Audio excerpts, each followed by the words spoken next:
Hi, I am Lucas, and welcome to my show and tell, where I show you what I've been working on and tell you something. Okay, so this is a song that I was working on. Let's hear it.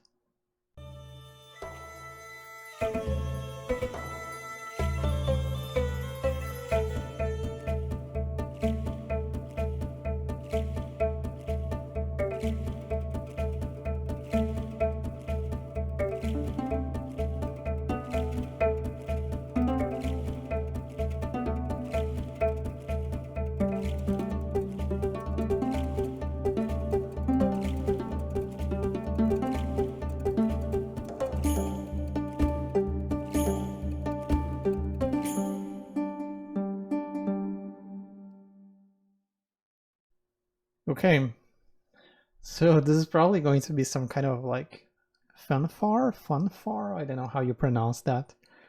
Um, Maybe when you get elected, or when you become the governor of a province, or when you're selected to be the prefect of a province, this kind of starts playing, and it plays for the 40 seconds that it plays and then goes back to the game soundtrack. I don't know, that's an idea. Originally, this was going to be just a full song, like 3 minutes or something like that. But I wasn't managing to fit the parts together. So we would have there was like this other section afterwards, as you can see here, and it will go like this.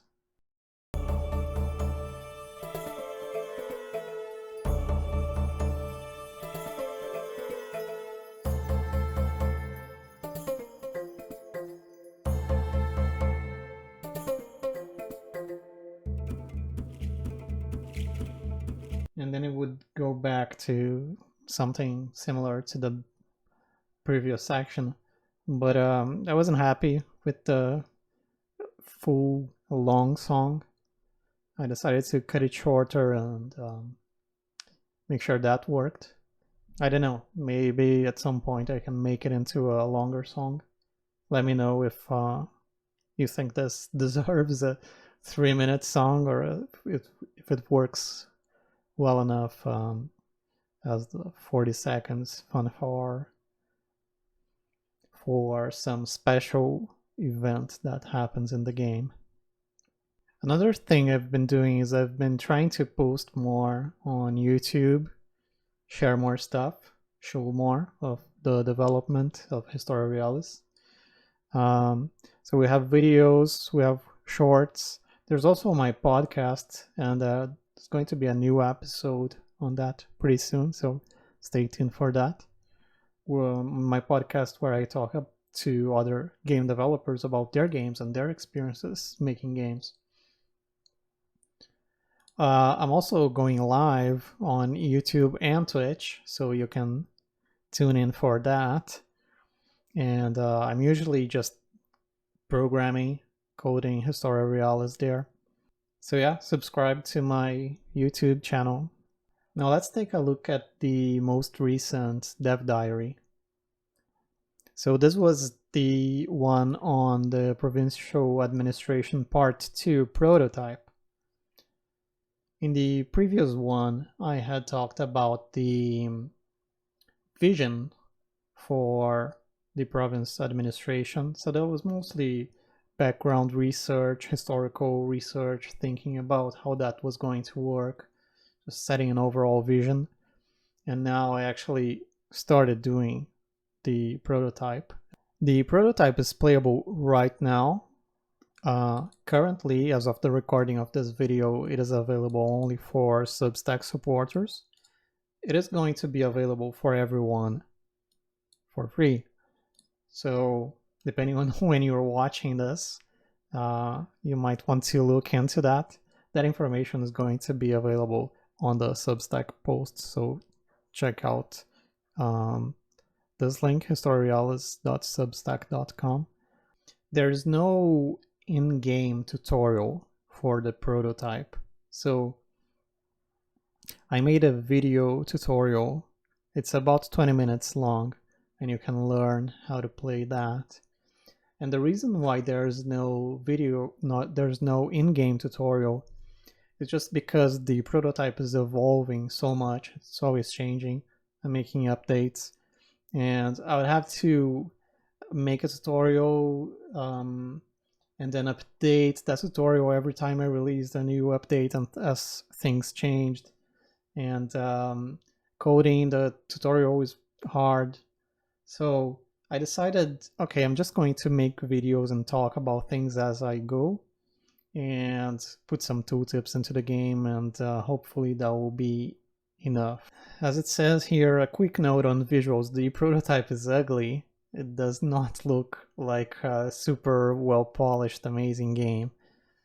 It works. I think the UI is like functional. You can find the buttons for where everything is, but it doesn't look amazing, right? The game has much better graphics. Like if you look into the full game, even though it's unfinished, it looks a lot better than the prototype. And the reason for that is I'm just going super quickly through this prototype. It's a throwaway thing. It's just to test the mechanics. So it's not meant to be pretty. It's just meant to work. Let's see if there's anything interesting to talk about here in the dev diary itself. I start by going into work as the basis of provincial administration. And this is an insight that I had as I was making the prototype. I realized, okay, I have this vision for what I want it to be. I want to split the work between the governor and the legates and the prefects, which were the lowest tier, these young guys in their 20s probably that went out to the provinces to work under the governor, and the legates, which were the probably slightly older guys anyway. But I didn't know how they were going to work together. I just figured, okay, you're going to send people there, but what does that mean exactly? And I started thinking, okay, this is work. They're a staff of workers, and we don't know exactly what that work was like. We have some sources that talk about the work of a provincial governor, but we don't have detailed descriptions of what that work was. What we do know as people is that work is hard, teamwork especially is hard. There are communication issues, there are deadlines, there are things to do, there are competing visions for what should be done. And so that's what I based my prototype on: work.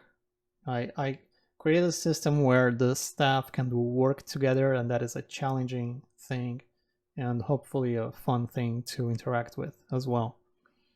So for that, there's projects and tasks. The different projects are by the different groups in the province. So these are the groups: the governor himself, and then you also have the publicani and the local elite.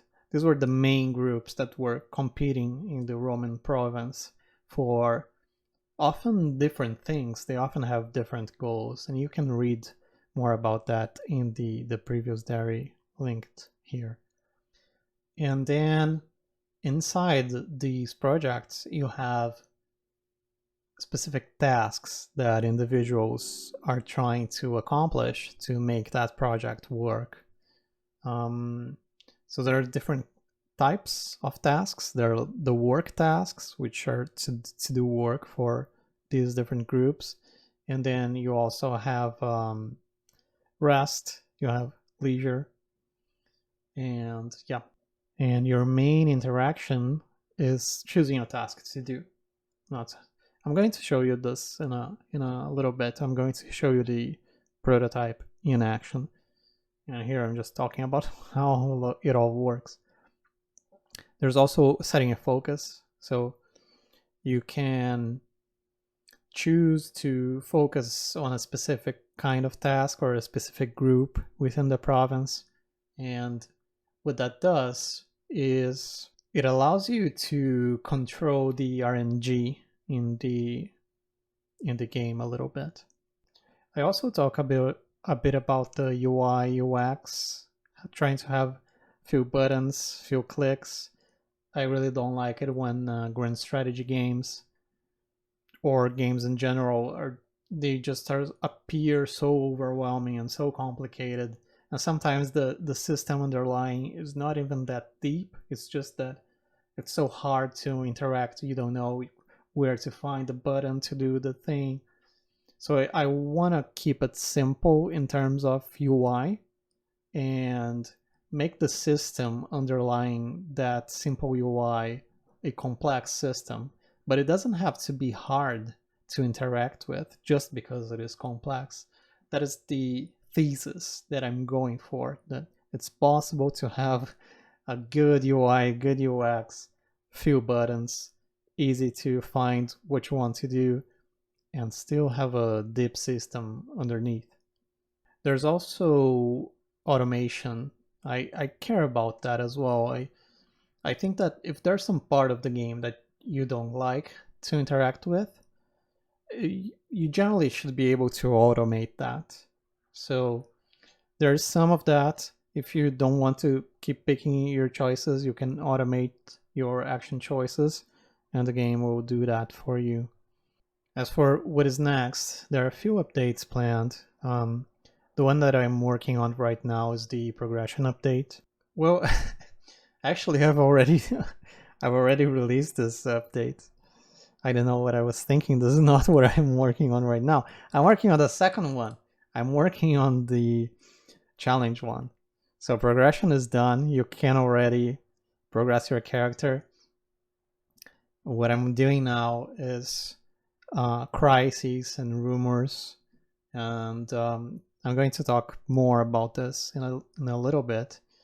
But after that, I'm also going to work on this, like information corruption, agendas, stances. So different ways you can interact with the province. And then eventually the legate the gameplay, the governor gameplay, and a war variation, because I believe this underlying system will be used for war as well. We'll see if that plan turns out to be a good plan, but that's the idea right now. There are some things this prototype will not be tackling. One thing that people have been, they like to see more flavor, and I agree. Like, there is no flavor right now, but there will be flavor. I do think I have a good idea of how to implement that flavor. So I will not be prototyping how to implement that flavor, because it would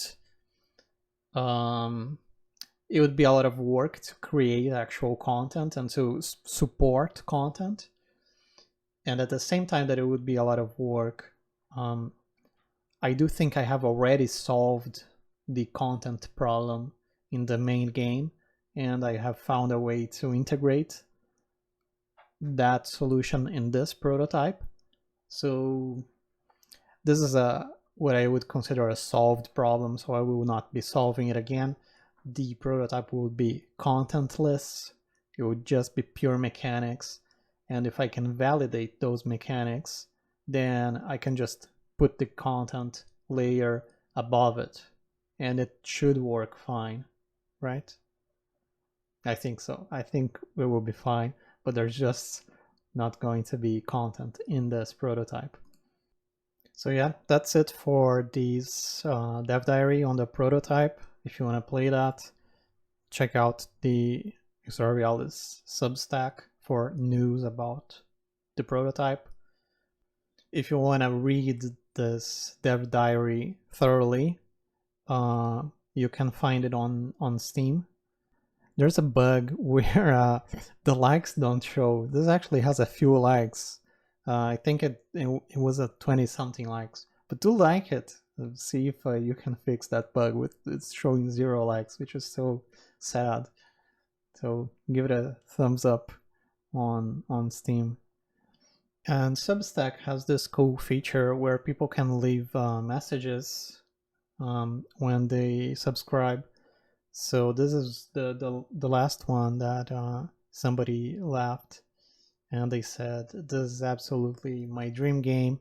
I've been following development for years and just found out I could support it. This has such amazing potential." And this was by Nimrod. I'm not exactly sure if I'm pronouncing that right, but thank you so much. And yeah, I really appreciate it. And this is my dream game too, so I'm excited to be sharing it with you. And yeah, expect more soon. Okay, so that was all I had to share for now. I'm trying to do more videos and more stuff like that. So please subscribe and all of that. All right. Thank you.